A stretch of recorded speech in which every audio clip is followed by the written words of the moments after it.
Mateus capítulo 7, versículo 12. Hoje o tema é para ter uma vida melhor. Para ter uma vida melhor. Quantos querem ter uma vida melhor? Deixa eu ver aqui. Amém, gente? Olha só, é um versículo que eu quero destacar aqui. Apenas um versículo. Jesus disse: assim, em tudo façam aos outros o que vocês querem que eles lhes façam. Até aqui. Você pode ler comigo? Como é um versículo, fica fácil para a gente repetir. Vamos lá, amigos. Assim, em tudo, façam aos outros o que vocês querem que eles lhes façam. Mais uma vez, vamos ler juntos. Assim, em tudo, façam aos outros o que vocês querem que eles lhes façam. Que o Senhor nos abençoe nessa ministração. Gente, este é um dos versículos mais incômodos da Bíblia. Talvez porque deixa a gente constrangido.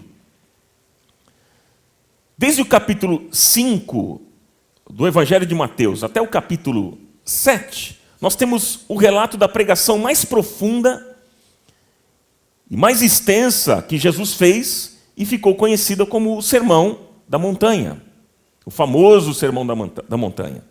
E aí no capítulo 7, Jesus está ensinando sobre a persistência na oração ao Pai. E aí no versículo 11, a gente não leu, mas no versículo 11, ele diz: se vocês que são maus, e aqui ele está se referindo, ele está falando da nossa natureza humana, vocês que são maus, conseguem dar boas coisas aos filhos de vocês? Quanto mais o Pai Celestial de vocês dará coisas boas aos que lhe pedirem. E aí, fazendo esta análise comparativa com o Pai, Jesus termina com um dos versículos mais contundentes da Bíblia, que diz, e eu vou ler mais uma vez o versículo: assim em tudo, façam aos outros o que vocês querem que eles lhes façam.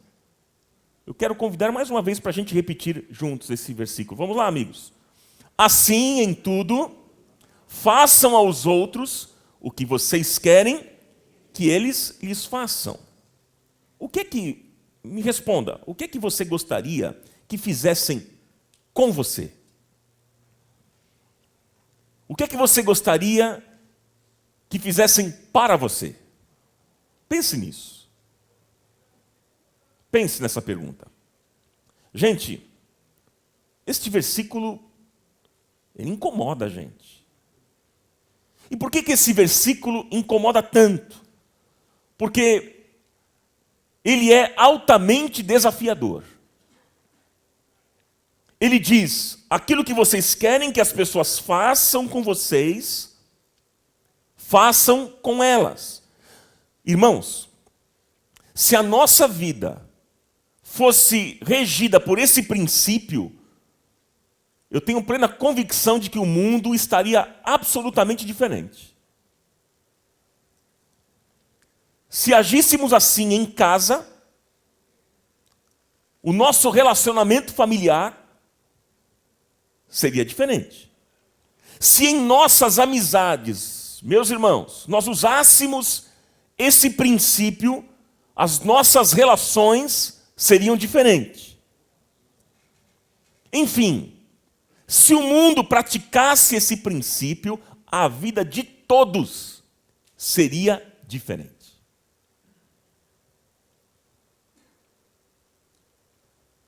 Porque, gente, a não ser que seja alguém doente, tolo, maluco, o que nós queremos para nós é o melhor. É verdade ou não? Você quer o que para você? O pior ou o melhor? Todos nós queremos o melhor, a não ser que seja alguém doente. Não, eu quero o pior mesmo. Eu nasci para isso, para pegar o que tem de ruim na vida. Tem alguém aqui assim? A gente vai orar hoje e vamos repreender esse espírito agora em nome de Jesus. Não, não tem, não é verdade? Porque o que você quer para a sua vida é o melhor. Eu sei disso. O que você quer que façam com você também é o melhor. E se eu espero, e se eu quero o melhor para mim, esse mesmo desejo eu preciso ter com os outros, com as outras pessoas. Então veja que esse princípio aqui de Mateus capítulo 7, versículo 12, é um princípio profundo, gente. E com certeza alguns dos nossos desejos aqui nesse auditório, e em casa também, você que nos acompanha, alguns dos nossos desejos são semelhantes. Algumas das nossas aspirações emocionais e até espirituais, elas são as mesmas. E eu fiquei aqui pensando e refletindo sobre algumas coisas que nós gostaríamos de receber, que é algo comum entre nós. E eu queria, nesta manhã, destacar duas coisas, anote. Você que está em casa e você que está aqui. Essas duas coisas que eu vou conversar com vocês nessa manhã. Primeiro, nós gostamos que as pessoas se importem conosco. Nós gostamos que as pessoas se importem conosco. Isso é algo comum entre nós. E uma das coisas mais deficientes hoje no mundo, vocês sabem, é o amor. Inclusive a Bíblia diz que o amor de muitos se esfriaria. E você tem percebido o que está acontecendo com os relacionamentos ultimamente? Você tem percebido? A verdade, meus amigos, é que a sociedade está cada vez mais complicada, mais hostil, e as pessoas estão mais apáticas, frias, indiferentes. Não é verdade isso? Você veja que muitos moradores de um mesmo edifício, eles não se conhecem, não se cumprimentam. Você entra num elevador, lá no seu prédio, você... Por vezes, já aconteceu isso comigo, não sei se aconteceu com você, entrando no elevador, você está descendo, aí para num determinado andar, a pessoa entra, ela nem olha para você, não te cumprimenta, porque parece que há um sentimento de desconforto e até mesmo desconfiança. Mas nós temos a necessidade, uma grande necessidade, que as pessoas se importem conosco. Todos nós. Eu me lembro muito bem, meu pai que deve estar me assistindo agora neste momento, eu me lembro quando eu era criança, meu pai ele tinha um costume de viajar muito. Quando nós éramos menores, ele viajava muito para ministrar em outras igrejas, tanto aqui no Brasil como fora do Brasil. E naquela época era complicado porque não tinha celular, né? Então a comunicação era muito limitada. Não é? Então, para você fazer uma ligação, ainda mais fora do país, era uma paulada depois, a conta. Então, assim, a comunicação era extremamente limitada. Mas eu lembro quando meu pai chegava de viagem. E eu lembro que aquele momento era muito especial. E por que aquele momento, para nós, como filhos, era muito especial? Porque era um momento de uma atenção exclusiva. Quando ele chegava em casa, eu e os meus irmãos corríamos para estar com ele, e aí vocês imaginam que era aquela festa. Era bom demais receber o pai, até porque a gente não havia se comunicado. Como eu disse, a comunicação era muito complicada, muito difícil, mas quando ele chegava em casa era aquela festa. A gente se aproximava dele, e ele sempre tinha umas lembrancinhas que ele trazia para nós, né? Eu gostava demais dos meus carrinhos. Tenho até hoje guardado uma maleta com os meus carrinhos. Eu devia ter mais ou menos uns 8, 9 anos de idade. Tem até hoje uma maletinha de carrinhos que eu guardo na minha sala aqui, no escritório. E toda vez que eu olho para aquela maleta de carrinhos, eu me lembro dessa figura. Me vem essa imagem, ficou gravado na minha mente, porque desde pequeno, todos nós queremos que as pessoas se importem conosco, gente. Queremos que as pessoas gastem tempo, que nos deem valor.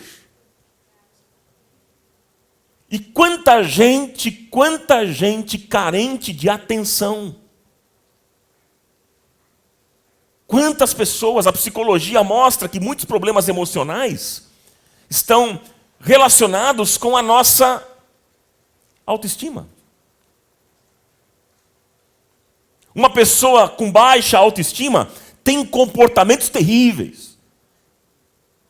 comportamentos absurdos na vida e ela projeta isso no seu relacionamento conjugal, com os pais, com os amigos e até mesmo na igreja. Nós construímos, meus irmãos, nós construímos a nossa identidade desde a infância e na fase adulta nós projetamos isso. E queridos, a gente quer que as pessoas se importem conosco. Todos nós aqui, você que está na sua casa e você aqui no auditório, todos nós queremos que as pessoas se importem conosco. Posso ouvir um amém aí da turma ou não? Aqui na televisão o pessoal não vou conseguir ouvir, embora eles estão falando lá em casa, eles estão dizendo amém. Mas eu gostaria de ter essa resposta de vocês. Posso ouvir um amém bem forte da igreja ou não?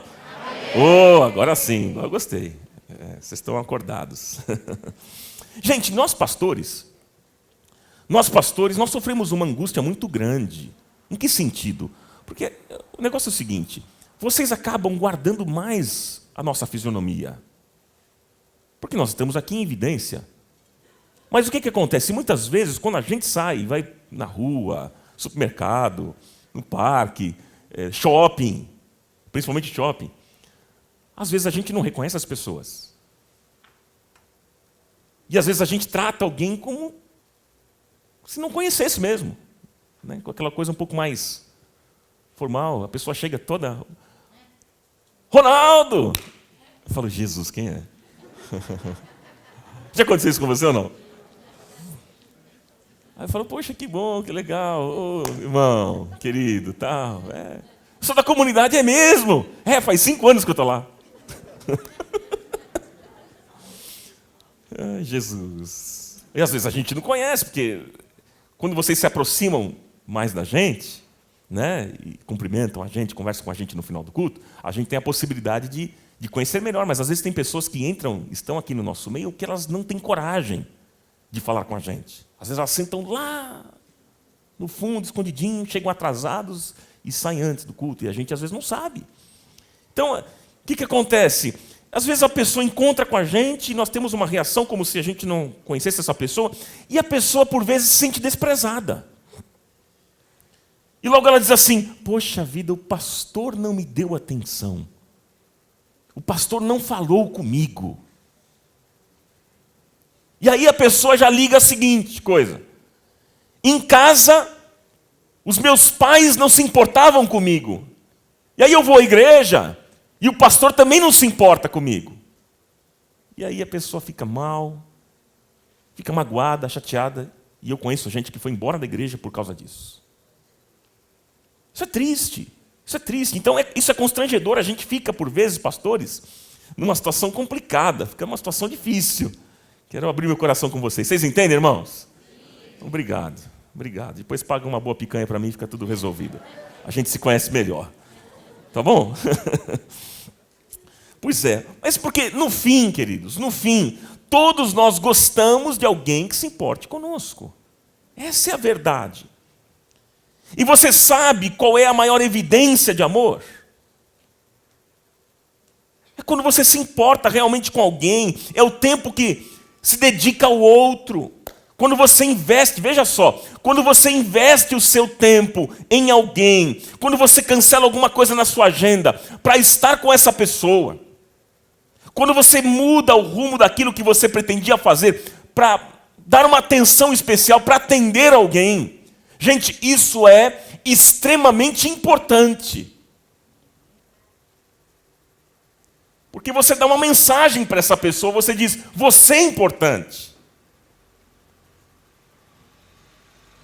Nós gostamos de alguém que se importe com a gente, que investe em nós, que investe na nossa estima.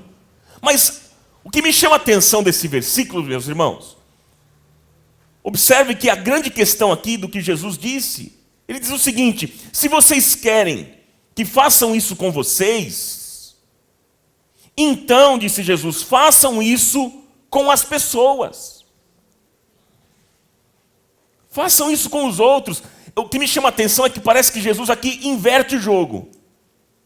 Ele cria uma ética, uma postura ética, uma imagem, um comportamento um movimento. E aí, então, Jesus nos dá uma instrução prática linda. Quando ele diz, se vocês querem que as pessoas invistam tempo em vocês, invistam tempo nas pessoas. Se vocês querem que alguém se importe com vocês, se importem com as pessoas. É isso que Jesus está dizendo aqui para nós nessa manhã. Ah, meus irmãos, como nós ainda somos egoístas. Como nós ainda somos centrados em nós mesmos. Isso é triste. Quantas vezes nós temos sido frios, apáticos, indiferentes. Quantas vezes ficamos mais centrados e ocupados com as nossas questões, com os nossos problemas, com as nossas particularidades. Por isso que o que me chama a atenção também é que Jesus aí ensina a oração de intercessão. E por que, gente? Sabe o que ele faz? Sabe o que essa oração de intercessão faz, gente? Ela tira você do centro da sua vida. Tira você do seu eu. Porque orar por alguém, você precisa conhecer o motivo, você precisa saber o porquê, qual é a razão. Qual é o motivo da oração? E é nesse momento você está se importando com o outro. Por isso que Jesus faz questão de ensinar a oração da intercessão. E Jesus está dizendo aqui, se vocês querem que alguém se importem com vocês, se importem com as pessoas, se importem com os seus filhos, se importem com a sua casa, se importem com os irmãos da igreja, se importem com aquelas pessoas lá do seu trabalho. Jesus está nos ensinando. Interessante que o versículo aqui não está dizendo, meus irmãos, que esse comportamento tem que ser direcionado apenas a outros crentes. Me importar com outros crentes apenas. Não, queridos. Isso é um princípio de vida e para a vida. Então, não importa qual seja a confissão religiosa do outro, se ele nasceu de novo, se ele não nasceu de novo, se ele é convertido, se ele não é convertido, não importa. Aqui se trata de um conselho prático de Jesus. E que nós precisamos estar atentos, porque se nós queremos que se importem conosco, nós devemos nos importar com as pessoas. Aqui está um princípio para a nossa vida, queridos. Nós precisamos aprender com Jesus. Nós precisamos aprender com Jesus. Amém? Aqui para mim fica claro que é o princípio da semeadura. O que a Bíblia diz sobre isso? Aquilo que o homem semear, ele colherá. Não é isso que diz lá em Gálatas 6? Inclusive, hoje à noite eu vou falar sobre esse versículo.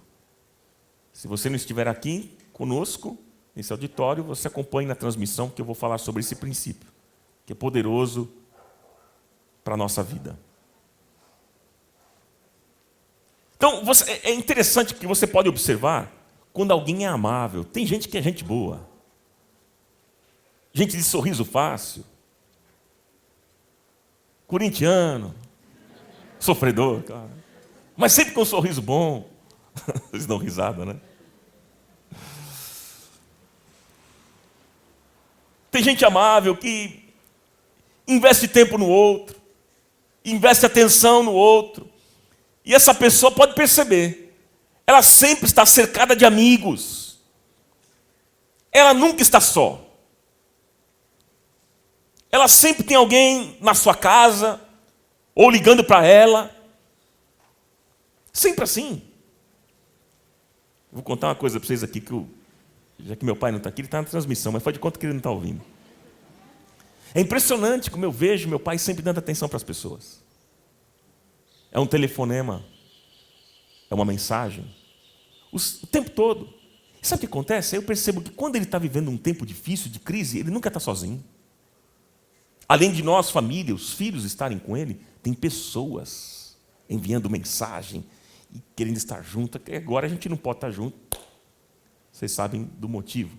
Mas é impressionante, Uma pessoa, gente, uma pessoa que está sempre se preocupando com o outro, é a pessoa que sempre vai ter alguém se preocupando com ela.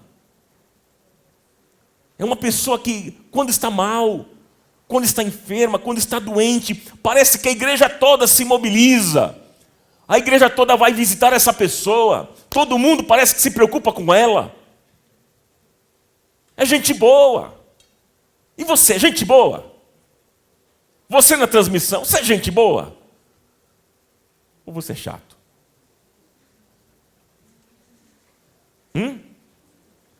Agora você pergunta, mas por que isso acontece com esse tipo de pessoa? Atrai todo mundo quer estar perto. Por quê? Porque ela plantou isso.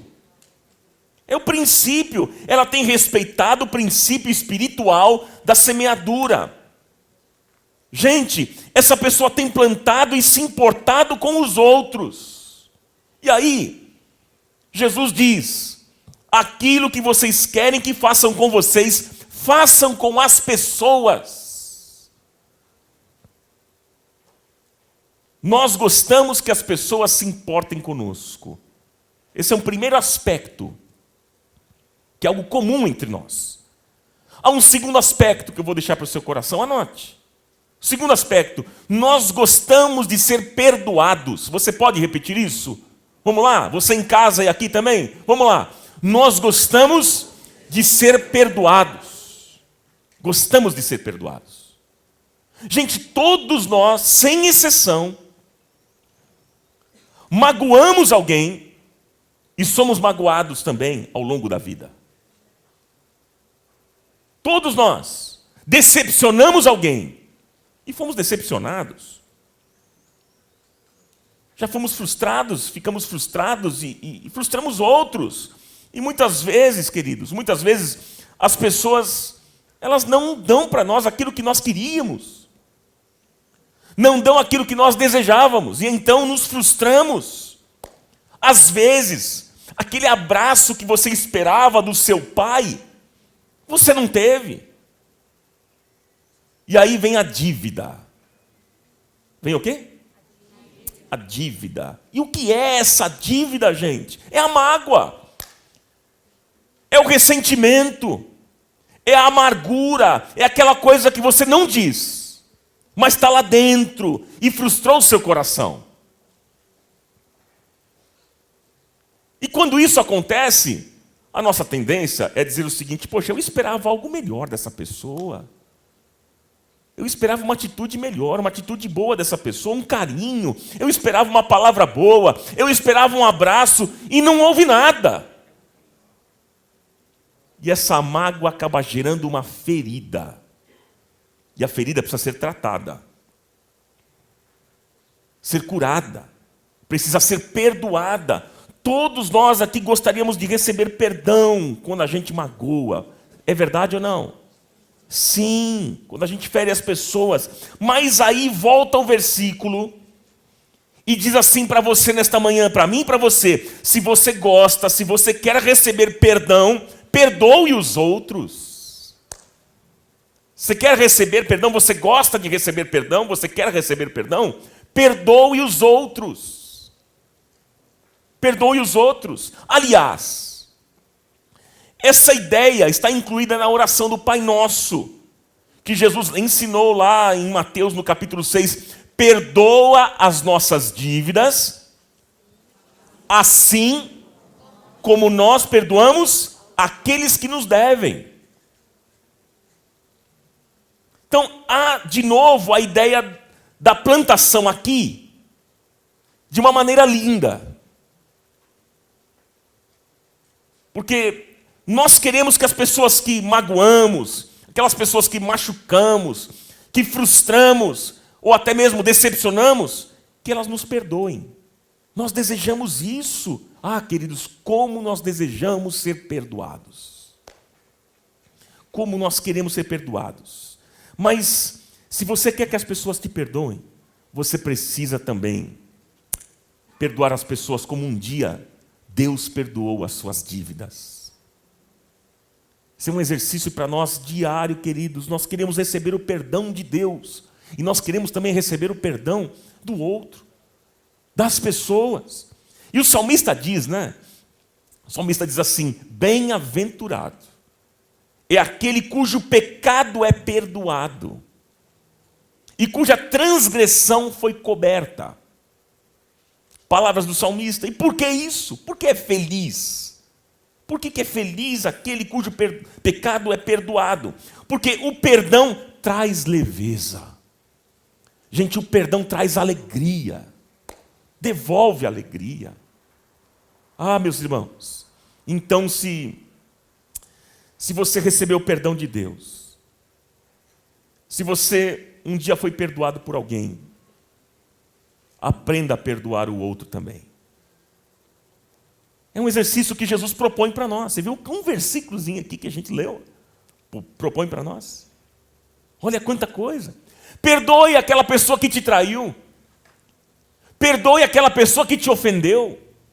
Perdoe. Decida isso hoje. Aquela pessoa que te decepcionou. Aí você pode dizer para mim: mas Ronaldo, eu tenho todos os motivos do mundo para não perdoar, porque eu estou certo. E eu vou dizer para você: pois é, pode ser verdade, de repente você não foi o autor dessa ferida, dessa marca, é verdade. E aí você vai dizer assim: poxa, Ronaldo, eu não estou errado, e ainda sou eu que vou ter que pedir perdão, eu que tenho que perdoar. Você pode perguntar, eu vou responder para você: sim. É você mesmo, porque biblicamente, me ouça isso, você que está na sua casa.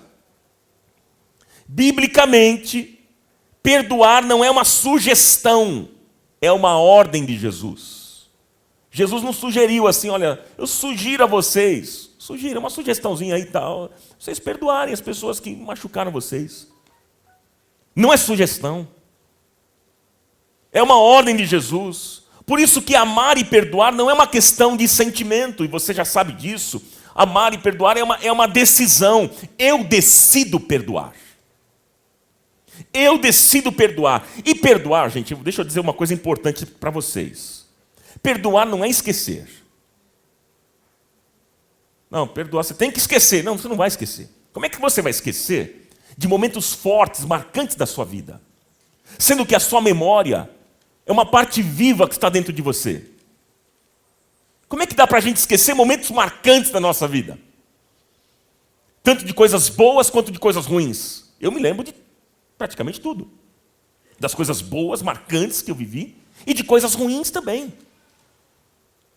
Então perdoar não é esquecer. Quem perdoa não fica com amnésia. Ok? Tá certo, gente? Mas o que é perdoar? Perdoar, gente, é não ficar mais afetado por aquilo que te fizeram. Perdoar é dar um outro sentido, é dar um outro significado àquilo que você viveu.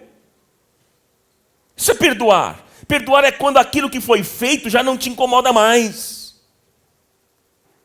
E meus irmãos, meus amigos, se nós entendêssemos os efeitos psicológicos e físicos da ausência de perdão, das doenças que a falta de perdão traz, nós não guardaríamos ressentimentos. Se a gente tivesse essa consciência clara, esse entendimento claro, porque muitas das nossas enfermidades, fruto disso, da falta de perdão. Pense nisso e reflita nisso. Muitas pessoas engordam ou até mesmo emagrecem por causa de ressentimentos. Sim, muitas pessoas se tornam amargas, azedas, tristes por causa de ressentimentos. Muitas pessoas se afastam dos outros, não querem mais se relacionar com ninguém, não se relacionam, não criam amizades. Por quê? Por causa de ressentimentos. Agora, se nós quisermos dar sentido à nossa vida, e esse é o tema que nós temos conversado aqui, né? Se nós queremos viver uma vida plena, nós temos que nos livrar hoje dessas amarguras e de ressentimentos, que eles vão embora em nome de Jesus. Você pode dar um amém aí bem forte, igreja? Amém. Em nome de Jesus. Sabe, aí você vai dizer: puxa, mas eu vivo um conflito em casa que não tem jeito. Eu não tenho mais o que falar, não tenho mais o que fazer. É verdade, há momentos de conflitos com as pessoas que só uma coisa pode resolver? Eu sei disso, sabe o que é? A oração. Por isso que a Bíblia diz, entrega o teu caminho ao Senhor. Confia nele, e o mais ele fará. É hora de você entrega ao Senhor. Não tem mais o que fazer. Às vezes a gente tenta ganhar no grito. E alguns mais ousados tentam ganhar no tapa. E aí piora. Não adianta, não vai resolver. Vocês sabem disso. Sabe por quê? Porque quem convence é o Espírito Santo de Deus. E aí a tua oração entra dizendo, Senhor, Espírito Santo, convence essa pessoa, toca o coração desta pessoa. E você crê que o Espírito Santo pode realizar um milagre? Amém. Você crê nisso ou não? Sabe que a maior crise de Caim, lá em Gênesis, no Velho Testamento, a maior crise de Caim foi que ele não podia pedir perdão para o seu irmão Abel pelo mal que fez. Porque Abel já estava morto, já não tinha mais o que fazer.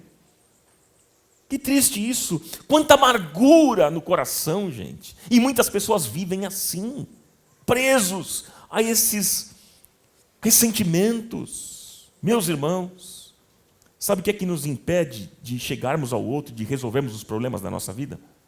Você sabe o que é? Chama-se orgulho. É o orgulho. E aquela certeza de que nós é que estamos certos. Eu não tenho que me aproximar, não. Eu estou certo. Que mal isso. Deixa eu dizer para você. Isso é humano. Mas isso não é de Deus. Isso é do homem. Mas isso não pertence a Deus. Porque não importa, numa situação que você está vivendo, não importa quem é que está certo. Não importa. Se você ofendeu, vá ao outro. E se você foi ofendido, mesmo assim, vá também ao outro, do mesmo jeito. Eu fico pensando o seguinte, se a gente aprendesse esse princípio e colocasse em prática, meus irmãos, como a vida seria diferente. Como as nossas relações seriam diferentes, meus irmãos. Vocês sabem disso, se cada um tomasse essa iniciativa, sabe o que aconteceria? Nós nos encontraríamos no meio do caminho. Ou seja, o outro está vindo e eu estou indo. E a gente se encontra no meio do caminho. Assim fizeram os irmãos Jacó e Esaú. Assim eles fizeram e no encontro deles exalou graça, misericórdia, exalou perdão, porque os dois cumpriram o mesmo princípio. Um foi ao encontro do outro. Ah, meus irmãos, lembre-se hoje, guarde esta frase de Jesus. Aquilo que vocês querem que façam com vocês, façam com as pessoas. Esse versículo é extremamente desafiador, forte. E eu acredito, sério mesmo, acredito, irmãos, que esse texto, se a gente colocasse em prática, consertaria muita coisa na vida da gente. O seu relacionamento conjugal seria diferente. O seu relacionamento com seus filhos seria diferente. Com seus vizinhos, com os companheiros lá do trabalho, com seus pais. Consertaria muita coisa. E eu vou dizer para vocês que é totalmente possível viver isso na prática, gente. Nós podemos colocar isso em prática. Por quê? Porque onde é que o Espírito Santo de Deus habita hoje? É nesse prédio aqui? Não. Onde é que o Espírito Santo de Deus habita? Em nós. Nós somos o templo do Espírito Santo. E aí então ele nos capacita a perdoar a todos aqueles que nos ofendem. E ou até mesmo nos ofenderam. Talvez, eu não sei, talvez você vai ter que fazer uma lista hoje, uma tarefa boa para você, aí da sua casa e aqui desse auditório. De repente você chegando em casa, saindo daqui, e você já na sua casa, está até mais fácil para você que nos acompanha na transmissão, já está em casa. Talvez você vai ter que fazer uma lista hoje e colocar o nome daquelas pessoas que você precisa perdoar. Pergunta a você, você gostaria de ser perdoado?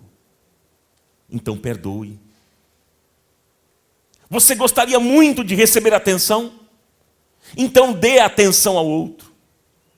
Você gostaria muito de receber perdão? Quem gostaria de receber perdão aqui? O que temos que fazer? Perdoar o outro. Você gostaria muito que alguém desse a mão a você? Então dê você a mão ao outro. Sabe uma das coisas que acabam desgastando os relacionamentos? É a tal da cobrança. Você tem que me ligar. Aí eu pergunto, mas você liga para ele? É terrível isso, não é, gente? Por que você não me liga? Mas peraí, você está ligando? Por que você não fala comigo? Mas você está falando? Gente, isso adoece as relações. Isso adoece as relações. Você quer que alguém dê a mão a você? Dê você a sua mão ao outro. Que seja assim, queridos. Agora, com quem, eu pergunto a vocês aqui nesta manhã, vocês estão sendo abençoados, queridos? Eu pergunto a você nesta manhã, com quem que a gente pode aprender a viver assim? A gente tem um modelo, né? Ou seja, agir com os outros como a gente gostaria que agissem conosco. A gente tem um modelo, tem um referencial, que é o nosso Pai Celestial. Ele é referência, gente. Ele é o modelo que nós devemos seguir. É o nosso Pai Celestial. A gente precisa aprender a agir como Ele agiu. Todos nós. Você quer aprender o amor? Quem quer aprender o amor aqui? Olhe para Ele. Você quer aprender a perdoar? Olhe para Ele. Ele é o modelo. O amor é uma entrega. Amor é doação. E o nosso grande problema hoje é que nós não queremos nos doar a ninguém. Nosso grande problema hoje é que nós não queremos doar, inclusive, nada a ninguém. Porque a gente vive num mundo assim, como eu disse, um mundo indiferente, um mundo egoísta, um mundo capitalista, extremamente egoísta, individualista, centrados em nós mesmos, e por isso tantas coisas e tantos relacionamentos da nossa vida não vão bem. É por isso. Mas a coisa linda, gente, a coisa mais linda que nós aprendemos com este Pai Celestial é que Ele se entregou. Ele deu passo, Ele se doou, Ele se deu. Aleluia, queridos. Glória a Deus. A maioria de nós talvez não entendeu esse sacrifício de Deus, que deu o seu Filho unigênito para que todo aquele que nele crê não pereça, mas tenha vida eterna. E este Filho amado Jesus, Ele se entregou na cruz, morreu na cruz por mim e por você. Isso é amor. Isso é amor. Então nós aprendemos com Ele aquilo que queremos que os outros façam conosco e o que devemos fazer com os outros. É com Ele que a gente aprende. E que desafio. E que desafio. E eu quero caminhar para o final dessa mensagem dizendo para vocês o seguinte: você quer dar sentido à sua vida? Quantos querem dar sentido à vida aqui? Deixa eu ver. Você quer viver uma vida abundante, plena? Sim. Se nós queremos dar sentido à vida, se nós queremos ter uma vida melhor, se nós não quisermos desperdiçar os nossos dias, como eu preguei na semana passada, jogar a vida fora. Se nós não queremos isso, nós não queremos ter uma vida marcada pela indiferença, pelo rancor, pela falta de perdão, nós precisamos trilhar esse caminho proposto por Jesus neste versículo. É um desafio? Sim. Mas para isso nós precisamos pedir a Deus em oração que Ele nos ensine a viver assim. Nós precisamos aprender, queridos, com Ele a viver assim. E que o Senhor continue nos ensinando, apesar das nossas teimosias. Que Ele nos ensine, apesar da dureza do nosso coração. Que Ele continue nos ensinando, que Ele nos dê graça. E nos ajude a fazer com as pessoas aquilo que gostaríamos que fizessem conosco. Nós gostaríamos que as pessoas se importassem conosco, mas que o Senhor nos ensine a nos importarmos também com as pessoas. Nós gostaríamos de ser perdoados pelas pessoas, mas que o Senhor nessa manhã nos ensine a perdoar as pessoas. Nos ajude, Senhor. Que Ele tire do nosso coração todo ressentimento, todo ódio, toda raiva, toda amargura, e que nós possamos aprender nesta manhã, pela nossa felicidade e salvação, que Deus deu o seu próprio Filho para morrer no Calvário, por mim e por você, mas com amor Ele ressuscitou o seu Filho, a fim de ganharmos uma vida nova, uma vida abundante que há nele. Hoje nós podemos viver como Jesus viveu. Eu e você podemos viver, amar as pessoas como Ele amou, valorizar as pessoas como Ele valorizou, perdoar as pessoas como Ele perdoou. Hoje nós podemos viver assim, sabe por quê? Porque agora Cristo é a nossa vida. Jesus agora vive em mim, vive em você. É Cristo em vós, a esperança da glória. Nós podemos praticar isso, e que ao olharmos para o sacrifício do Calvário, aprendamos a lição de amar completamente, como Jesus e o Pai nos amam.